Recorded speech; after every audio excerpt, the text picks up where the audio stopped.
Samantala, balikan muna natin ang aming kasamang si Wayway ang makalma kaugnay ng balitang paghahain ng kaso sa ombudsman ng isang human rights defender laban kina Davao City laban kina Lima at Sulu Governor sa Kurtan sa kasong terrorism at pagbibigay proteksyon sa Abu Sayyaf. Aya?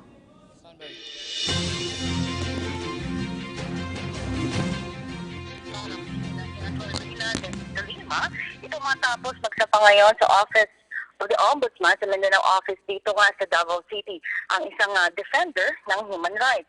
Bukod kay Senator De Lima, kasama din sa mga sinampahan ng kaso ay si Sulu Governor Abdur Sakurtan. Ang kasong inihain ay violation of Section 4 of Republic Act Number 10168 on Act defining of financing of terrorism in relation to Section 3 Republic Act Number 3019 o ito yung tinatawag na Anti-Graft and Practices Act at dishonesty, neglect of duty, grave misconduct at conduct prejudicial to the best interest of the service. Inihain ito ni Timogen Tulawi at ni Abner Salahi Tahil na ayaw magpakuha nga sa camera kanina na kung saan inihain naman nila sa ombudsman ang ebidensyang hawak nila at palagay nila ito ay matibay na ebidensya para nga makakapagdiin sa nabanggit na opisyal. Bagamat tumanggi naman na si Tulawi na ilahad ang mga ebidensyang kanyang inihain ngayon sa ombudsman. Pero paliwanag ngayon ay ng ombudsman o ang tagapagsalita ng ombudsman ay aabuti muna ng 120 days bago nila malaman kung ito ay may probable cause para magsagawa nga ng preliminary investigation. At mula rito sa Davao City, ako si Wayway Makalma para sa PTV News.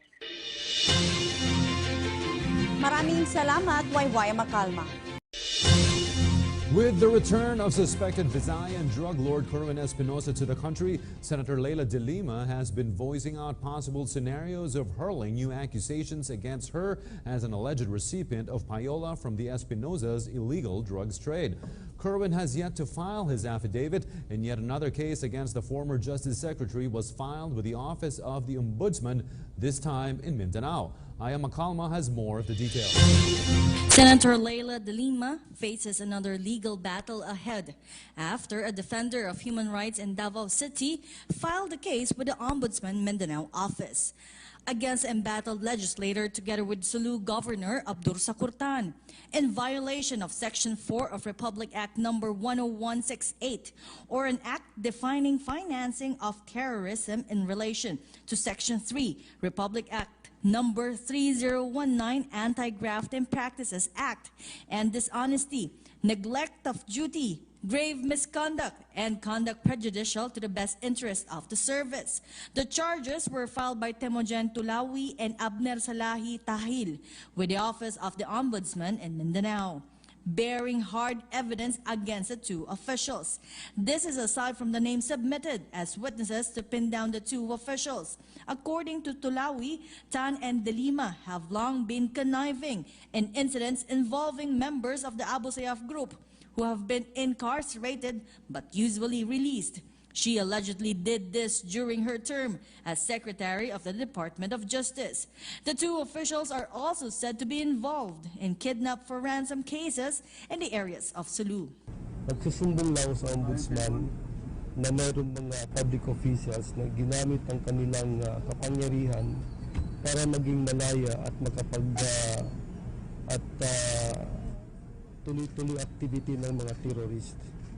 So nagsusumbong ako sa ombudsman, binigay ko lahat ng ebidensya at padala ko yung aking mga witnesses para magpatunay na meron talagang tulong na tanggap ang mga terrorist galing kay Secretary de Lima at kay Governor Abdur Sakurtan.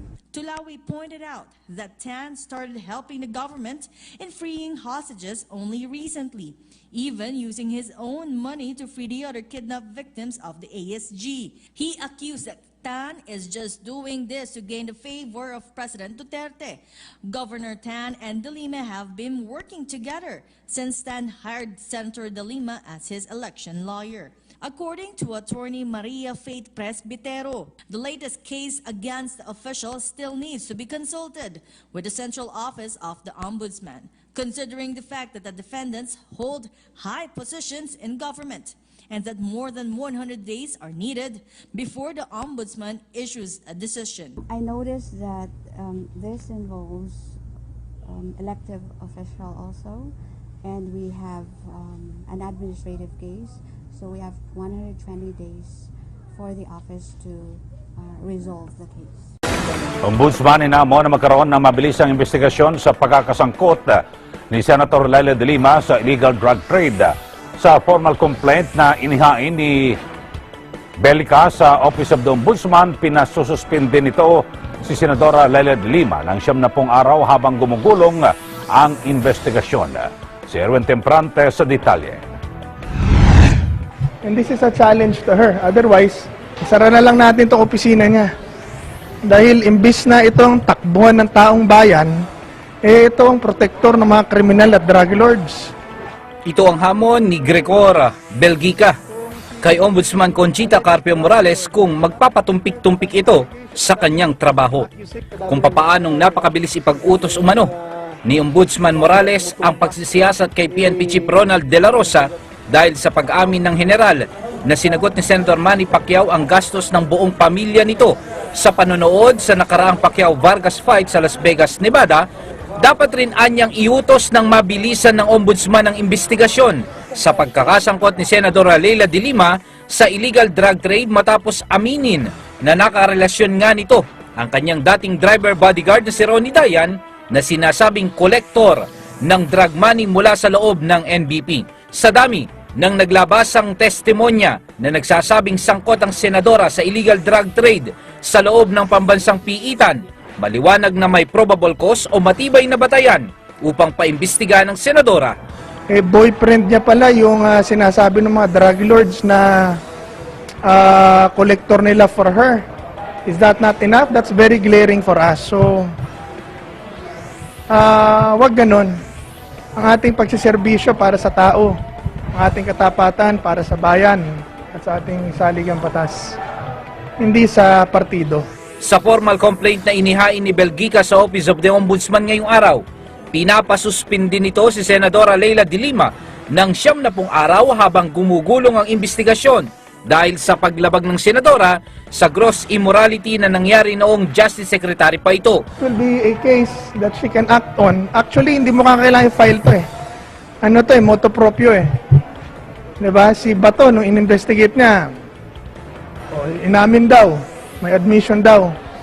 Ito, ganun din eh.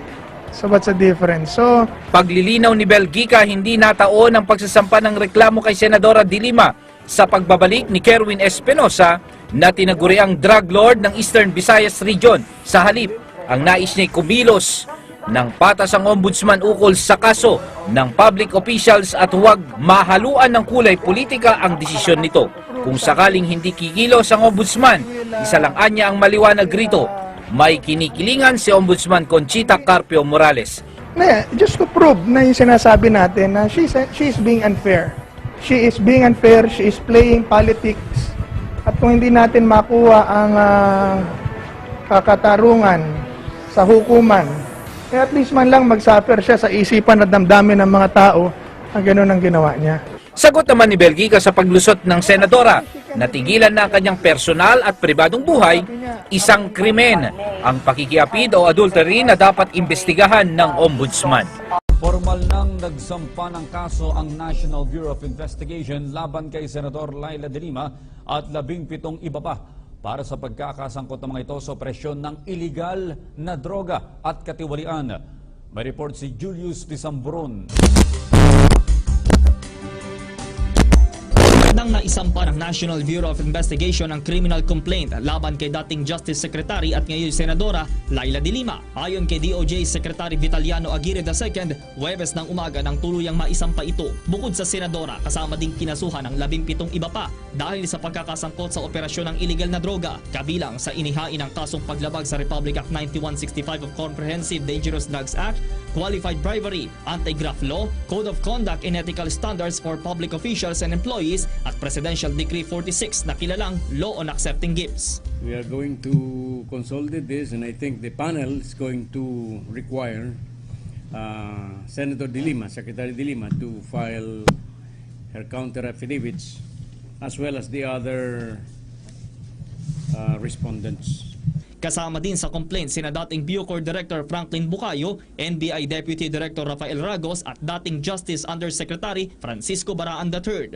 Paliwanag din naman ni Aguirre, bukod kay De Lima, nauna nang kinasuhan ni JB Sebastian si dating New Bilibid Prison Spokesperson Superintendent Richard Swashkoff. But I think it will be consolidated also. Wala namang reason why it could not be consolidated.